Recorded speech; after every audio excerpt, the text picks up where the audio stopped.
YCP ప్రభుత్వం నంద్యాల ప్రాంత అభివృద్ధిని విస్మరించిందని టీడీపీ ఎంపీ అభ్యర్థి బైరెడ్డి శబరి ఆరోపించారు.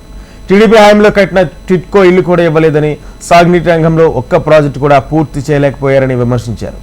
తాగునీటి సమస్యలు తీర్చడంలో వైసీపీ నేతలు ఫెయిల్ అయ్యారన్న శబరి రాబోయే ఎన్నికల్లో నంద్యాల పార్లమెంట్ స్థానంతో పాటు 7 అసెంబ్లీ స్థానాల్లో టీడీపీ గెలుపు ఖాయమని అన్నారు. గత 5 సంవత్సరాలు గడిచింది. 5 సంవత్సరాలకు ముందు 2019లో ముఖ్యమంత్రి గారు పాదయాత్ర చేశారు, బస్సు యాత్ర, అన్ని యాత్రలు చేశారు. మరి ఎన్నో హామీలు కురిపించారు మన ముఖ్యమంత్రి గారు. నంద్యాల జిల్లాలో బస్సు యాత్రను పాదయాత్ర చేస్తూ ఎన్నో హామీలు ఇచ్చారు. దాంట్లో భాగంగా ఉదాహరణకు చెప్తున్నా, కొన్ని హామీలు చెప్తున్నా మీకు.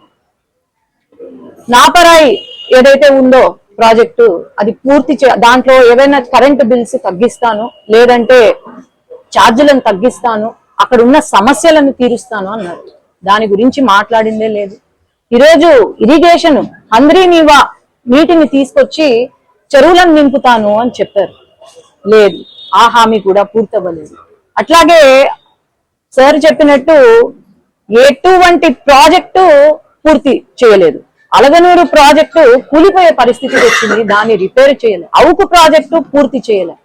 ఈరోజు ఇరిగేషన్ అంటే వీళ్లకు ఎట్లా ఉందంటే, నీటి సమస్య, నంద్యాల టౌన్ లో నీటి సమస్య ఉందంటే వీళ్లకు బేసికలీ అవగాహన లేదు.